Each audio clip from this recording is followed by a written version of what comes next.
फसलों की उपज बढ़ाने के लिए बाजार में कई तरह की खादें मौजूद हैं। इनमें रासायनिक से लेकर जैविक खाद का नाम सबसे प्रमुख है। लेकिन क्या आपको पता है कि रासायनिक खाद हमारी सेहत पर कितना बुरा असर डालती हैं?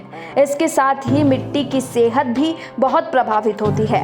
ऐसे में हमें जैविक खाद अपनाने की सलाह दी जाती है। किसानों को बताया जाता है कि जैविक खाद क्यों और कैसे रासायनिक खाद से बेहतर है। ये भी बताया जाता है कि जैविक खाद में कितना कम खर्च है और उपज कितना अधिक पाया जा सकता है। हम यहाँ आपको बताने जा रहे हैं कि इन दोनों खादों में क्या अंतर है। आप इस अंतर को पढ़कर खुद ही निर्णय कर लेंगे कि खेत में जैविक खाद डालें या रासायनिक खाद। हम यहाँ जैविक खाद के तौर पर केचुआ खाद की बात करेंगे। बात करें केचुआ खाद की तो ये सबसे अधिक किफ़ायती और सस्ती होती है। साथ ही इसे आप आसानी से तैयार कर सकते हैं। वहीं रासायनिक खाद काफ़ी महंगी होती है और इसे आसानी से बनाया भी नहीं जा सकता।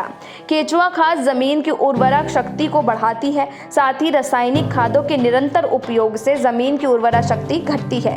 केचुआ खाद से जल, ज़मीन और वातावरण काफ़ी शुद्ध होता है। इसके अलावा रासायनिक खाद के प्रयोग से जल, ज़मीन और वातावरण प्रदूषित होता है।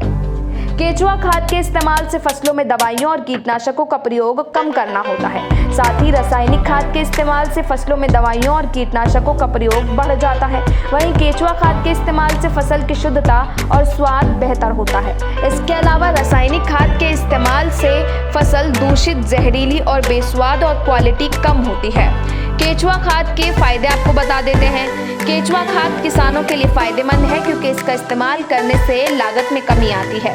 केचुआ खाद के इस्तेमाल से किसानों की आर्थिक स्थिति में सुधार होता है। केचुआ खाद का इस्तेमाल करने के दौरान किसानों को किसी भी प्रकार से कोई हानि नहीं होती है। रासायनिक उर्वरक की बाजार में अक्सर कमी रहती है। वहीं केचुआ खाद के इस्तेमाल से रासायनिक उर्वरकों से निर्भरता में कमी आती है। किसानों को अधिक सिंचाई करने की जरूरत नहीं पड़ती है। तो ये थे दोनों ही खादों में अंतर, किस तरह केचुआ खाद रासायनिक खाद से ज्यादा बेहतर है। ब्यूरो